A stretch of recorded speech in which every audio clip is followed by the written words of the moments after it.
When children mysteriously start disappearing in a sleepy rural town, Detective Craig Allen is hired to investigate. His methods are unorthodox, his fee more costly than his clients realize.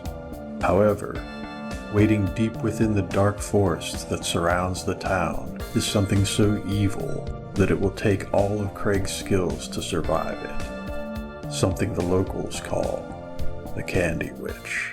It's time for the Post-Mortem Report with your hosts Ronald McGilvray and Michael Schotter.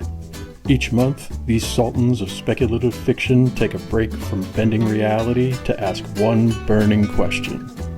What cool stuff got buried in the social media graveyard while people were busy yelling at each other? Well, there's only one way to find out, so let's dig into it.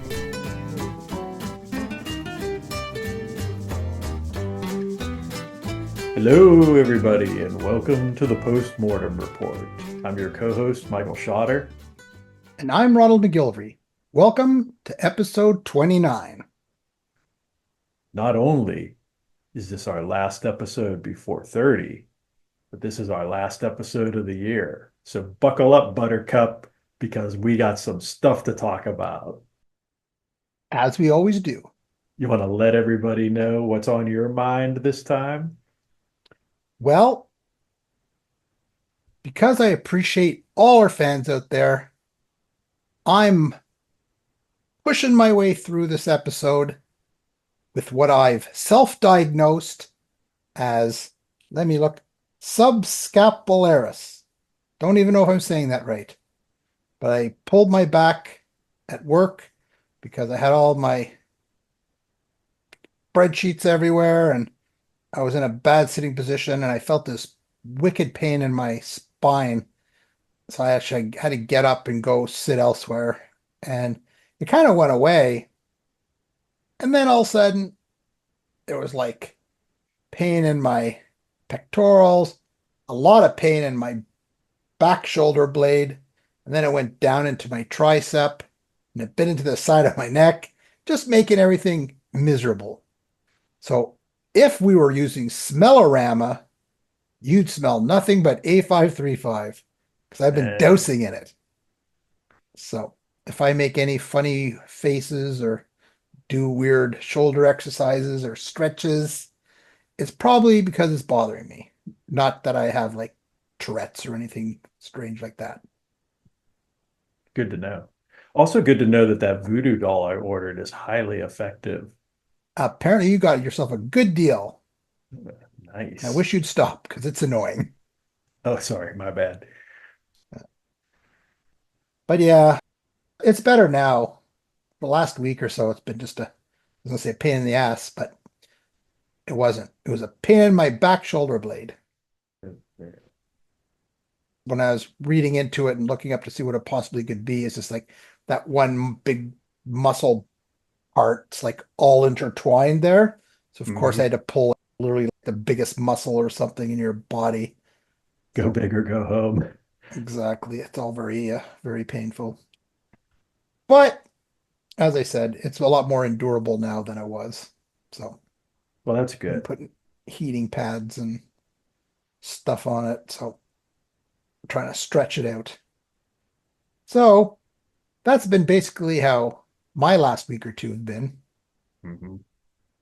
But there is some good news. Don't want to make it all a big downer. So, on with the good news. Nice. I don't know if you saw, shout out to Wayne Fenlon for bringing my Candy Witch cover to life. Did you see that one? Yes, very snazzy. Yeah, with all the trees moving and everything. It was kind of cool. Very nice of him to do that. So, big shout out to Wayne. Another post that I did, I was at Reread Used Books. They're having a horror author event this weekend. Unfortunately, I am unable to attend because I had a previous engagement, but I hope that it's a great success. I wish I was there. It would have been perfect timing to be there because, of course, it's Halloween. My new book's out. Hmm. Yeah, they're stocking a few of your books there, as I recall from that Yeah, post. Yeah, yeah. pretty cool. So, yeah, it was nice. I saw actually someone posted they sold a copy of James Journey to Dreamland. Yeah, That was nice. kind of surprise. Yeah. So, but yeah. So if anyone's in the Ottawa area or coming to visit, make sure to check out the event or just go by anytime. Reread used books. They're in the west end of Ottawa. Big selection, big horror selection too. Ooh, nice. So check them out. This month I did my Cutter's Deep promotion to coincide with my Candy Witch release. Hmm. Both of them are standalones, but if you read one or the other, Yeah, there's a little bit of connective tissue there for yeah, sure. Yeah. would probably make your experience even more enjoyable. So I did that. You did that for 99 cents Yeah, for a few yeah, days. Yeah. yeah. Yeah. That's And cool. actually sold quite a few books. So hopefully that will turn into reviews. Actually, did I did a post today begging for one more because I'm on 49 reviews, but I've been watching and it's like, I just want that 50, but it's like I said, it was like a loose tooth. You're always playing with it. It's just like just get out or just happen. Yeah, yeah. So today I just broke down and I went, if you've read it and you haven't reviewed it, please send a review. Just get me that 50. Well, they always say sometimes all you have to do is ask. Sometimes people make things more complicated than they need to be, right? And sometimes it's Yeah. just as simple as asking Yeah. and you get Well, what you want. we'll see. Yeah. We shall see. Yeah. Um, what else? It is funny though how you can end up getting focused on numbers and stuff like that. Like I know I do it myself all the time where I'll be like, oh, this book has X number of ratings, or I've got this number of books shelved on Goodreads or whatever. And it's like those numbers really in the grand scheme of things don't mean all that much, but they can end up meaning an awful lot to you. Yeah. Yeah. Yeah. So, and as an, I like nice round numbers. Like Hmm. 49, I'm like, it's like 50. Yeah, I like that nice round number. Yeah, So yeah. Yeah. I'd like to see You that know it's even better than happen. 50 though? 51. Yes, that is true. That is true. But so far with the reviews have been pretty good. Like Candy Witch is already up to at least 7 now. So, and Hmm. it's only been out a month. So I was kind of surprised because kind of a lengthy book. I mean, it's not super long, Yeah. but Although by the standards of the genre, I think that's a pretty long book because horror yeah, books tend to lean more on the novella to short novel length side, yeah, especially these days. That definitely yeah, seems to be the mode that a lot of people are working in. yeah. So I was surprised that I got so many so quickly because I was figuring it'd be a month or so before I started to see anything. Hmm. So it's kind of interesting. So I guess there's actually people out there that when they see some of my books, they want to read it. So that's a good Hmm. sign. So Yes. Yeah. Nothing like a good old rabid fan base. yeah, yeah. So with Candy Witch now up to 7. So I just need 3 more and then I'll be in the double digits. So it's another number game in my head.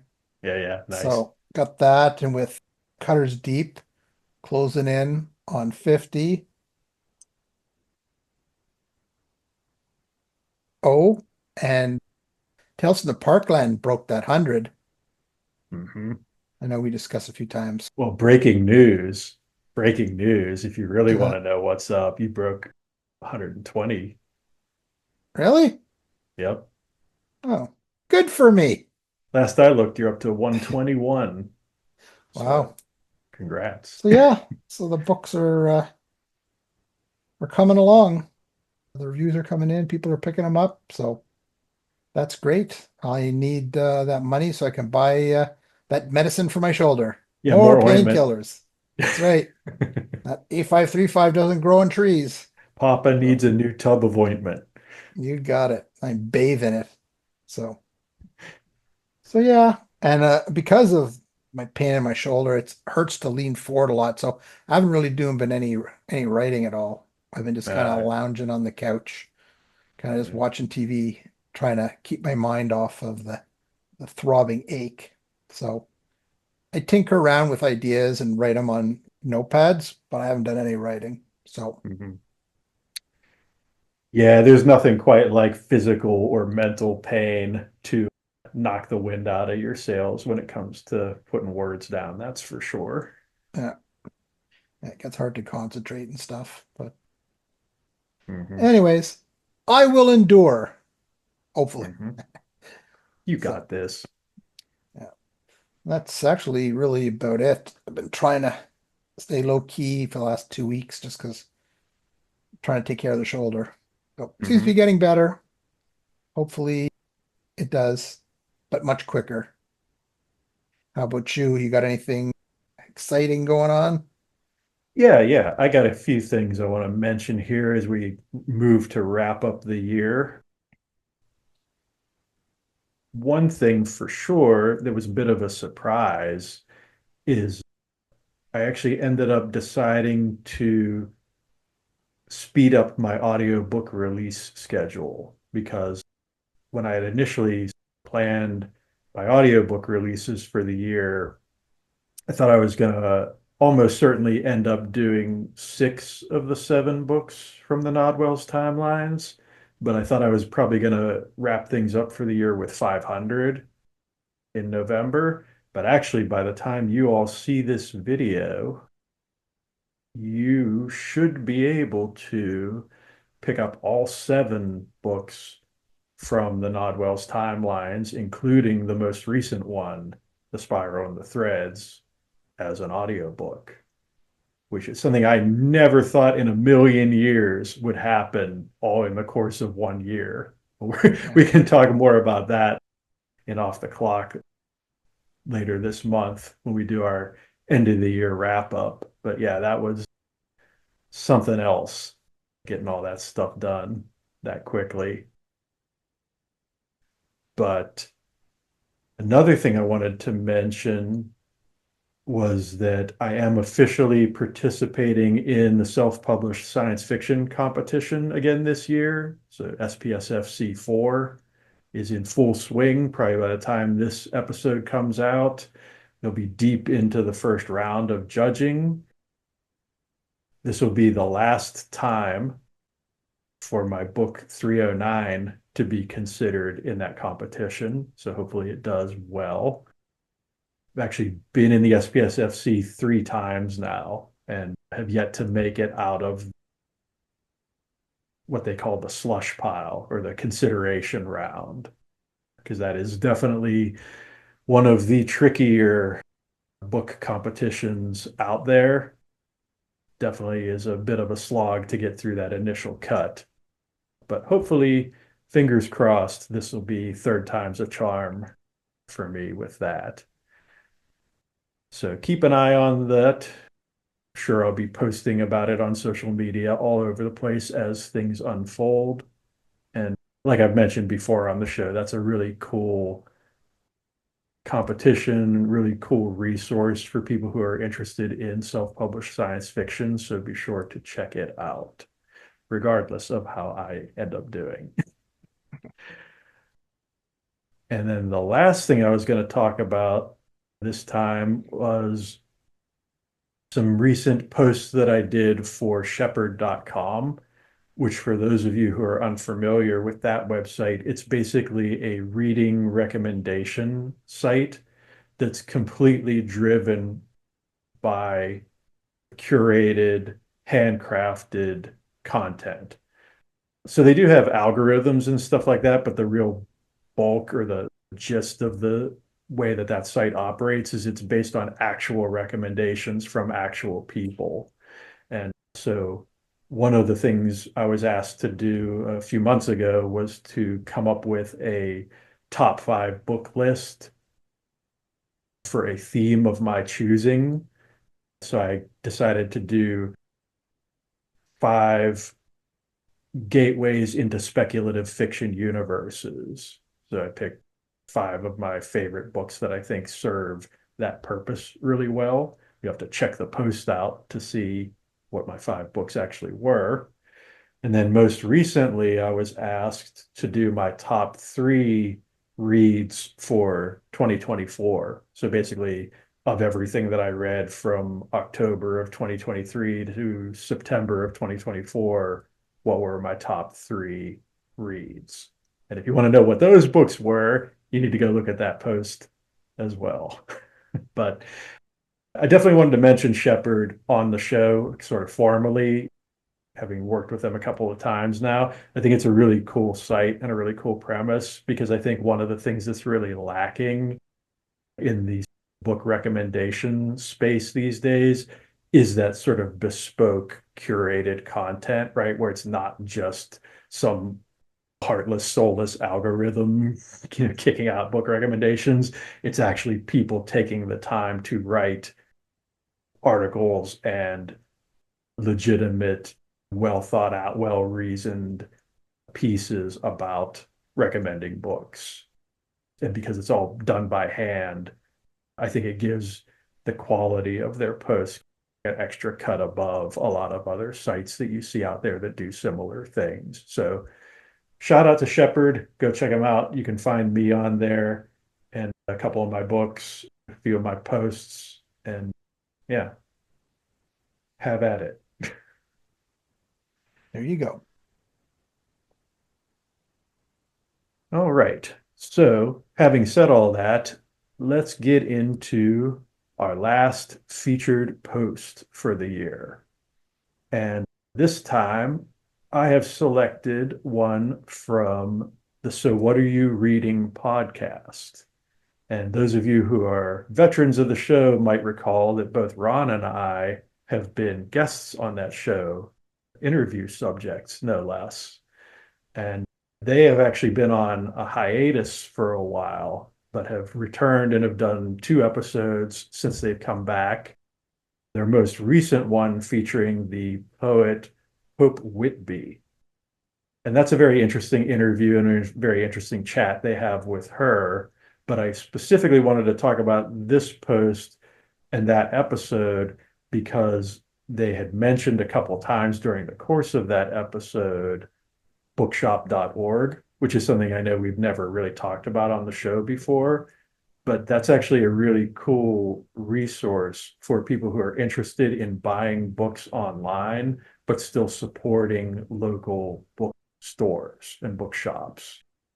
So basically, the gist of it is that it's a site run by the company Ingram, which you may be familiar with. They do a lot of third-party book printing. So whenever you're an author and you have your books set up for expanded distribution on Amazon, Ingram is usually the company that ends up printing those books and sending them out to individuals in bookshops who order them through that program. They're obviously one of the bigger book printers and publishers out there on planet Earth these days. And like I say, bookshop.org is kind of their storefront. But the neat thing about it and the kind of cool thing about it is that when bookstores or individual customers order books from that site, you can select a bookstore or bookshop of your choosing to benefit from that sale. So if you're one of those people who likes to order books online, but you feel bad about not supporting your local bookshop or bookseller, that is a good kind of way to get the best of both worlds in a lot of respects. And you don't even necessarily have to pick a bookshop that's in your area. So, for example, a bookstore that typically stocks a lot of my books is Space Cowboy Books out in Joshua Tree, California. And they are actually listed on bookshop.org. So if you wanted to say, buy one of my paperbacks and support them for doing that and stocking my stuff, that would be a good way to go about doing that, even if you don't live anywhere near there. But like I say, if you're in the US or the UK in particular, those are the two countries that they tend to focus on. You can basically just put in your postal code or your zip code, and it will automatically find you all of the bookstores that are close to you that participate. And you can basically just choose which one you want to be the beneficiary of your orders. And you can switch it at any time, right? So if you want to rotate around and help this one out one time, help another one out the other time, they give you the flexibility to do that as a customer. So pretty cool site. Definitely wanted to give it a shout out and a mention. You can find all of my books on there for sure, and lots of other cool authors as well. Sounds cool.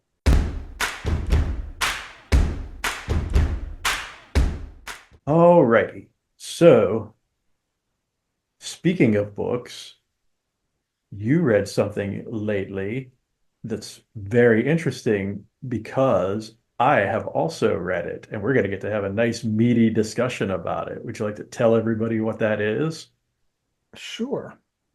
I read The House at the End of Lacelean Street, and it was by Catherine McCarthy.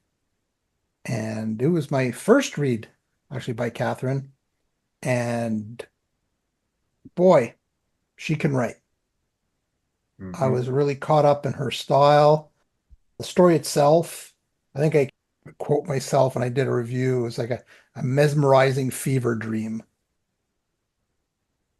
It was haunting, it was atmospheric. It definitely had like a Twilight Zone vibe to it. Mm-hmm. And I guess in a way, you could say it was kind of like a cosmic horror as well. Mm-hmm. It was a big stew, is what it was. Lots of stuff to enjoy with that book. Yeah. But you have three main characters that end up on this bus and they appear at the house at the end of Lacelean Street. Don't know why they're there. Don't know why they went in. Don't know what it's all about. But lots of things do come about, and some of their dark secrets are exposed. So Mm-hmm. it was it was very compelling. I whipped through that one actually. Yeah, as did I. I burned through that in about a day or two myself. And I guess the main thing that I would maybe dovetail onto what you just said is that I think one of the things that really struck me about that book is what a sort of unique, fresh take it is on the haunted house tale, right? I've read a lot of quote unquote haunted house stories, and I don't think I've Yeah, ever read one quite like that. So that was pretty impressive, I think, to come up with something in this day and age that comes across as sort of original, especially in that particular subgenre. I was kind of yeah, taken aback by that a little bit, honestly. yeah, yeah. What was just I think the big hook is just you don't know what's going on. Right. And that's what propels you through it because you want to know. Mhm. It was sort of the clever hook at the beginning. These three completely different type of people get on the bus, end up at this house. It's Mhm. clear they don't know why they're there. They don't even know what's going on, but they're like sort of being pushed in that direction. Mhm. And right away you're, well, what is it? So Mhm. that kind of propels you through the book. Mhm. So Yeah. I feel like this is one that's tough to talk about the details of it without ruining it, right? Because yeah, so like you said, so much of the joy of the experience comes from getting to see things unfold in real time and not knowing what's coming ahead of time. So, yeah, yeah. And like you said, her delivery and her manner of conveying things and her style in general is just very captivating. So I think yeah, it's a real easy book to recommend for sure. yeah. It was like I don't know if this is completely off the wall, but it was like a big cozy blanket. That's what I felt like when I was reading it. It was just like I was comfortable. The whole thing was just kind of like, Hmm. I don't know. It's very Yeah. gifted. Yeah. And it's funny, right? Because there's some legit kind of creepy, unnerving stuff in that book, but she does it in a way that still manages to feel, I think cozy maybe isn't a bad word, right? Because Yeah. it's like even when the really messed up stuff is happening, you're Yeah. still sort of ensconced in this big old Cocoon. blanket, right? Yeah. Yeah, you're like wrapped up in this big old kind of metaphorical blanket that's like, okay, like bad stuff's happening, but it's gonna be okay, right? Right? It's gonna be okay. Yeah. Yeah, very cool book for Yeah. sure. Definitely one of my favorites that I've read recently, no doubt. Yeah. And it was so much different than a lot of the books that I'd read. I think that was another thing, sort of like cleansing the palate kind of thing. It Hmm. was new, it was fresh, it was sort of captivating. And I was just like, wow, it's always great to bump into something or find something new. Yeah, it definitely makes me want to check out her other stuff for sure. Yeah, Yeah. definitely.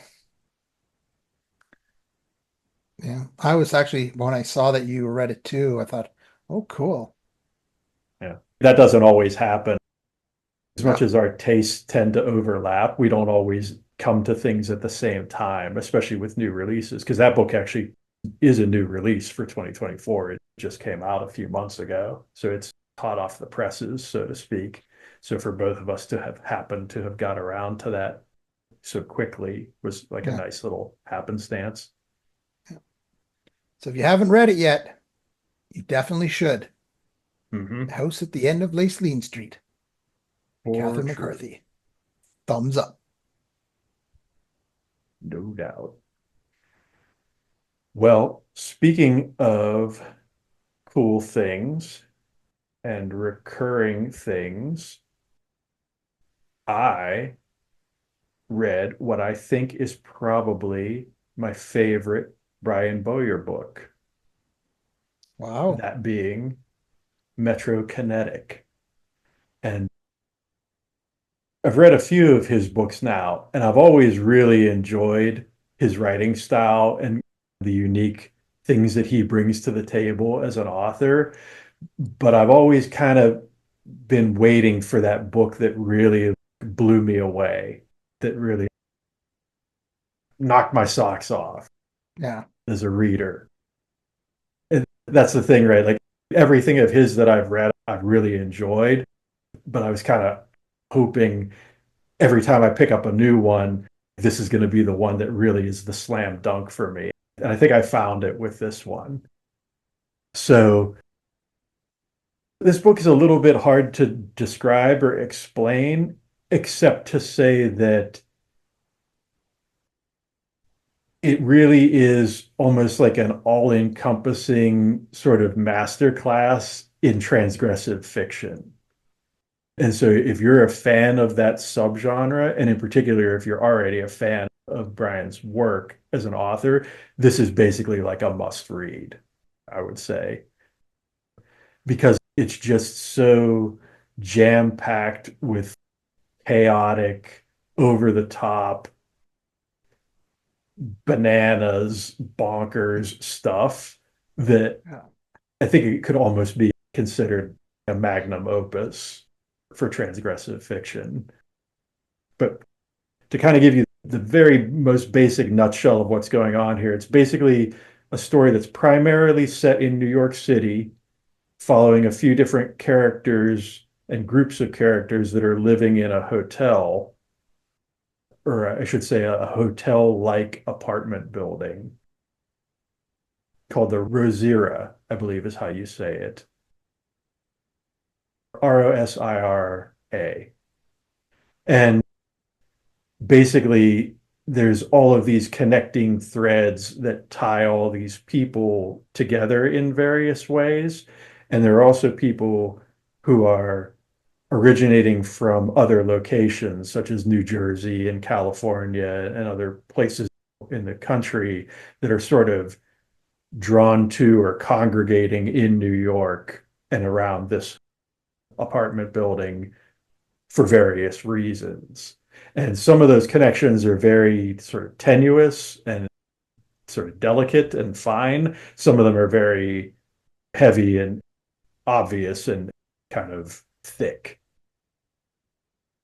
They're things that you're going to realize, okay, this person is probably going to end up here, and here's why, right from the beginning.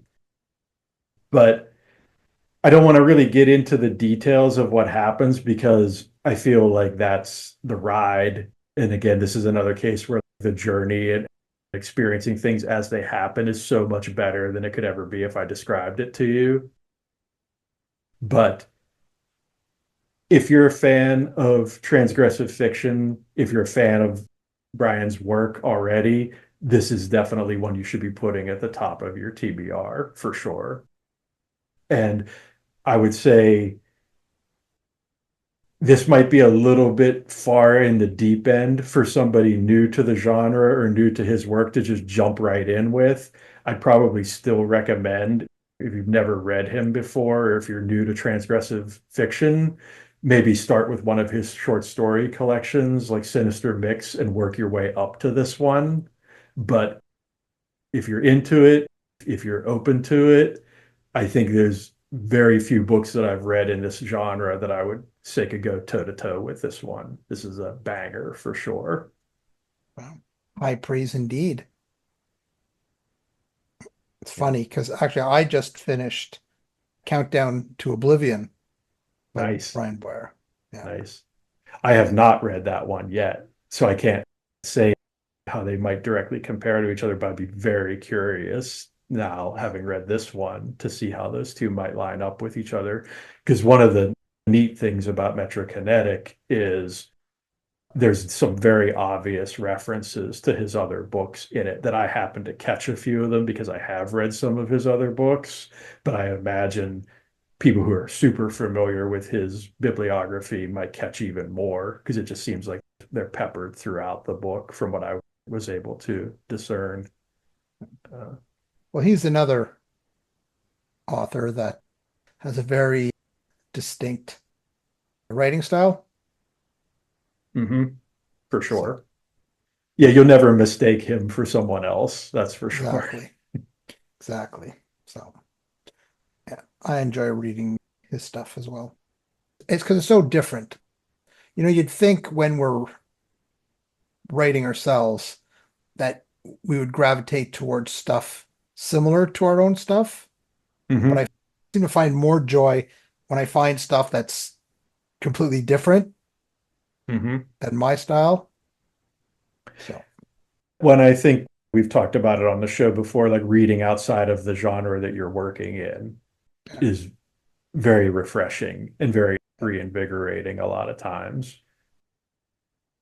I can go both ways with it. I do occasionally like to read things that I think are very similar to things that I would have written, but I definitely get where you're coming from with that. And I definitely appreciate a palate cleanser or sort of like yeah, a mood shift or something like that. That's one thing I really like about Brian's stuff in particular is I kind of know what I'm in for with him, I feel like at this point, having read a few of his books now. And so I know when I'm in the mood for that sort of vibe, for the sort of things that he does, I know I'm going to get a top tier experience from him, right? Like pretty much every time. So that's a nice, reassuring go to have. yeah. So if you're looking for, you like the feeling of being in an out of control roller coaster, pick up a Yeah. Brian Boyer book. Yeah, yeah. Full steam An out of ahead. control roller coaster is just about ready to pop off the rails and may well do so before the ride ends. Yeah. Yeah. But there'll always be plenty of whiskey. Oh, yes. Yeah. Yeah. Let me hit that. Yeah, Yeah. very funny, clever.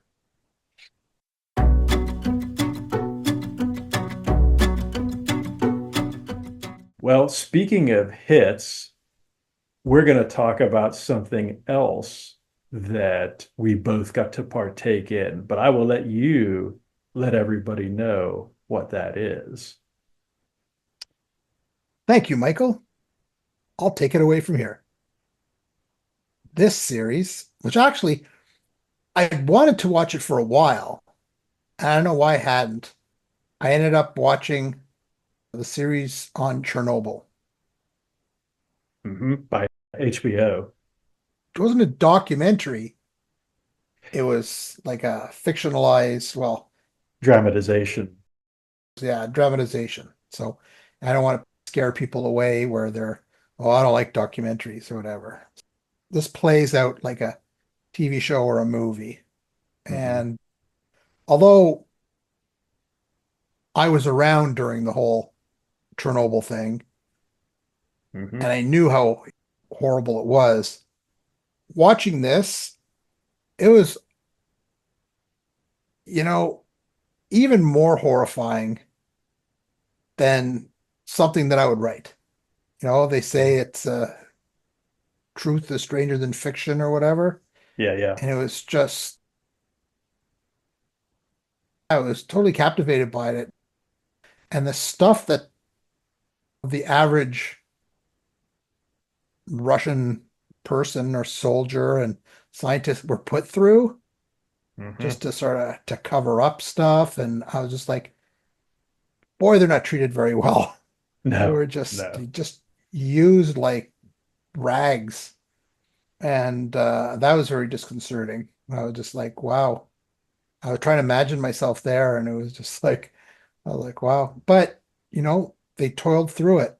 They did it for their motherland. They went out, those guys on the roof, those Hmm. guys that were digging in the tunnels, Yep. I mean, just the simple things, just like, yeah, go stand on the roof and look down into the reactor, see if it's real. Yeah. I mean, I was like, as if I'm going to do that, Right. but I don't know. Yeah, it was just the whole thing is horrifying, and I guess it could have been so much worse. Hmm. Well, and that's the thing, right? Had some of those people not stepped up and done what they did, it could have been infinitely more devastating, Yeah, right? Like that's to me the thing that's so amazing about it is that so many people who could have done the wrong thing stepped up and did the right thing yeah, and made that so much more manageable and so much more, you know, of a desirable outcome than it otherwise would have been. Yeah. yeah. It was, and you look at how something like that happens. It was just they wanted to get those promotions. The management, they Hmm. wanted to go through this test so they could say they did it. Hmm. And the one guy was just like, didn't care less about anything other than getting it done so he get promoted, get into that office that Yep. he coveted, And Yep. even when crap was going wrong, he was like in complete denial, kept Hmm. blaming everybody. Hmm. So I was just Yeah. like, it was getting me all agitated. It's funny too, right? Because it's that whole idea of like when people operate from a false premise, right? And they think it's the Titanic syndrome, right? It's like the ship's unsinkable. What are you Yeah, talking about? The ship can't sink. It's impossible. That could never happen, right? And then, oh, well, wait. Here's this very particular scenario where the ship can in fact sink. and You know, is. yeah, and is, guess what? You probably should have thought about some of those edge cases. Yeah, But yeah, yeah, that's like I think you hit the nail right on the head, right? Which is like there's two big takeaways for me from that series, which is it's amazing the hubris and the like utter awful decision making and the awful things that people are capable of doing. But on the other hand, it's so amazing the degrees to which people will step up or like put their neck on the line to do the right thing and like try to fix a problem that catastrophic. It's like Yeah. you get those two extremes represented so beautifully in that show. And I think that's why I watched that when it was brand new, which was several years ago now, and I still Mm. think about it all the time because it was so well done. It was very haunting. Oh, Very that scene haunting. when they're on the bridge, like right Oh, after the meltdown starts happening, or I like know. when they go in and they're going in the dark to like assess stuff, and they're like in that like In the water. angry the like the waist deep water. Yeah, there's Yeah. so many like chilling scenes in that. Yeah. Yeah. I was picturing myself when they were in the auditorium and they were like, we need volunteers. Hmm. One guy said, why would we volunteer for that? Yeah. But it was like, it's for Mother Russia, someone's got to do it. We're going to be like, "Phew." But I don't know. I guess I wasn't born to be a hero. But the thing is, the one thing that came across with that is like a lot of these people didn't seem too knowledgeable or educated on what was really going on. Hmm. So they didn't know, where we in hindsight know what it's all about, Hmm. have more information. So it's like, yeah, I'm not going in there. Where they're like, Hmm. oh yeah, these rubber suits will protect you and this gas Yeah. mask, and Yeah. okay, you're sure. Oh yes, we're sure. Yeah. Okay, I'll put it on and head on in, Yep. you know. Yeah. But yeah, yeah, I'm glad I watched it. It made me actually I was gonna look up was it the China Syndrome? Uh-huh. The one on with 3 Mile Island. Hmm. So I'd Yeah. like to watch that. Yeah. I haven't seen it in a long time, but I remember that Yeah, being a good one. yeah, because I'd like to see how that compared, what exactly happened. Yeah, and Hmm. looking at the way they remade, because I've seen pictures and stuff where people have gone to Chernobyl Hmm. and shot the barren streets and just you see the creepy old playgrounds that are just kind of been Hmm. left there. So they did a good job at sort of bringing that to life and just Yeah. seeing like just evacuated. And that's even more bizarre. It's like how it's still like empty. Hmm. So yeah, Little speculative fiction aside here. If you're interested in Chernobyl or you find like the whole Chernobyl thing fascinating, Stalker, Shadow of Chernobyl, excellent game. You should play it. And actually, the new Stalker game just came out recently too, but I haven't had a chance to check that one out yet. But I'm suspecting that's going to be another good one. now was Stalker, was he there stalking after the accident? Yeah, the premise of Stalker is that the zone, right, the irradiated zone around Yeah. Chernobyl gives birth to all these anomalies, these Uh, regions of high radioactivity that cause these extreme mutations in animals and interdimensional rifts and all that sort of thing. And so these people, these stalkers, quote unquote, go into the zone, try to deal with all of the anomalies and creatures and stuff that are roaming around in it to get these artifacts that people are after for various reasons. So that's kind of the setup or the hook of the game, using that real world disaster as like a framework for a speculative fiction story. at the end of Chernobyl, they show what happened to all the real people. Oh yeah, yeah, yeah, yeah. That was rough for sure. So I was like, because I was hoping they would. And they actually have pictures, real pictures and everything. So Hmm. that was Yep. really good. Yeah. Yeah. It's interesting how the one female scientist is sort of like an amalgam of a bunch of different people because they kind of Yeah. consolidated what a bunch of different people did and had her kind of do those things like as a single entity. And I thought that was kind Yeah. of interesting that they acknowledged that, right? That she wasn't just this super scientist, right, who was like doing everything Yeah. single-handedly. She's just kind of representing, all of these different people who chipped in at various points. So that was Yeah. kind of cool. Oh, and the the pregnant wife of the fireman. Hmm. I was like, Yep. come on, use your head.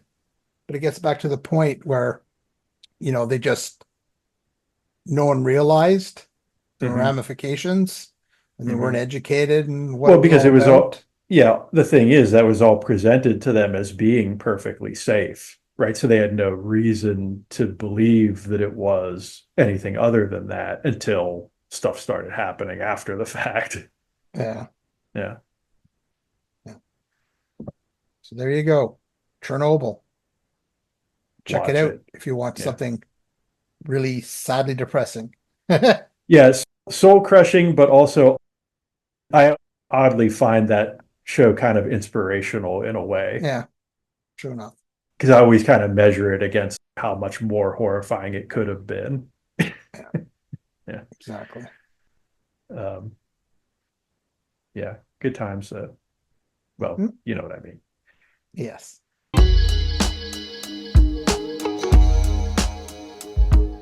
Speaking of good times, I was going to talk about a video game.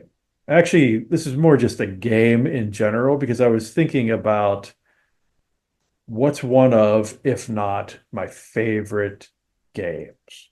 Like something really deeply rooted in my past, something that I've enjoyed for a really long time, something that I will hopefully continue to enjoy for many years to come. What's a game that's really got a lot of staying power to it that I could recommend to all of you? And that game is a board game from the 1980s, which I actually believe may be celebrating its 40th anniversary this year. I believe it originated back in 1984. But anyway, this is a board game called Talisman.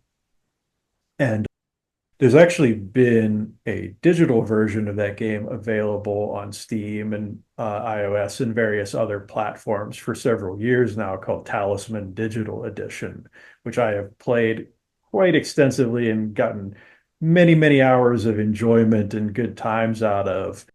But to give you a little bit of an idea what this game's all about, for those of you who are not familiar, it is basically a role-playing game done in board game form. And what I mean by that is that you basically pick a character and you start out with that character that has like a base level of stats, strength, craft, lives, a little mechanic that they call fate, which basically allows you to re-roll dice occasionally when you get a bad roll. And you have to take that character and move them around the board until you become powerful enough through leveling up all those various stats to reach the inner sanctums or the inner regions of the board and eventually win the game. So you're basically playing like a little mini RPG every time you play through the game. And because there are so many different characters and so many different expansion packs and so many different rules variations to the game, it having existed now for nearly 40 years and having various iterations of it over the years, there's just this almost limitless, infinite supply of gameplay variation associated with it to the point where I think if I was like going to pick a desert island game, gun to your head, like you've got to pick one game that you could play forever, that might be my forever game or my desert island game. Because there's Wow. just so much depth to it and there's so much nuance and variety to it. And I wanted to talk about it here on the show specifically because I'm super excited by the fact that the fifth edition of the board game, which just came out within the past year or so, is now also getting a digital edition from the same company that did the previous digital edition, which I'm super psyched about because I always thought they did a really great job on that previous game. And I'm really looking forward to some of the new mechanics that have been introduced in the fifth edition of Talisman. One of the main ones being that you can actually play the game in a completely cooperative mode now. The game has traditionally been a strictly competitive game. And in fact, one of the first times I ever saw Talisman, the board game, played in reality, I saw two guys literally get into a fist fight across the table from each other over it because one had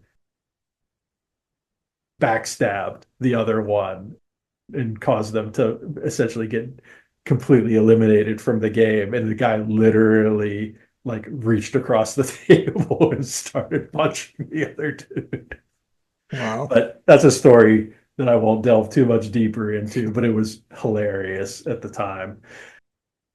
Anyway, point being that Talisman, historically a very competitive, very cutthroat game. So to have a new iteration of it that can be played in a strictly cooperative capacity is very cool, especially for me and my friend group that tend to play games together. I'm really looking forward to having the opportunity to play that game with them in a more cooperative, friendly context. So super, super excited about Talisman 5th edition coming soon. So does it play kind of like Dungeons and Dragons kind of thing? Not that intricate, not that Oh, complex. So you basically the gameplay loop is you roll the dice and you move your token, your character around the board, and depending on which square you land on, you might do one of many things, right? You might draw a card that's associated with that particular region of the board. So there basically is like the main board that has what they call adventure cards that you draw for okay. the most part when you land on the squares on it. And then there are what they call board expansions that basically add to the four corners of the board these other zones. So you have like the wilderness or the dungeon or the city or the Okay. islands, right? And each one of those board expansions has its own set of cards that's unique to it. So when you go to those different parts of the board, you draw from a different deck of cards and get different outcomes, right? So depending on which stage in the game you're at and how powerful or weak your character is, you may or may not want to go to certain parts of the board for various reasons.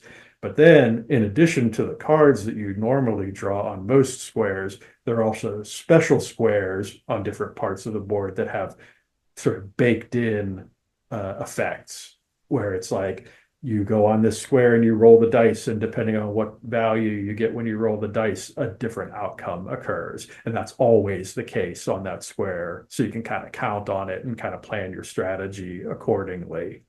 Um, and so it's sort of like this hybrid card game slash strategy game slash adventure game, um, again, slash RPG, right? Because you have these stats that you're leveling up, like strength and craft and lives and all these things that you're accumulating to make your character more powerful and more capable of succeeding in certain areas of the board. So that's kind of Hmm. the mechanics of it in a nutshell. I've actually done on my personal YouTube channel, there's a series of videos I did, which is called How to Talisman, which is a pretty popular series that I did on that YouTube channel years ago. It basically explains how to play that game over the course of several half-hour to 45-minute long videos that kind of take you through an entire playthrough of the base game.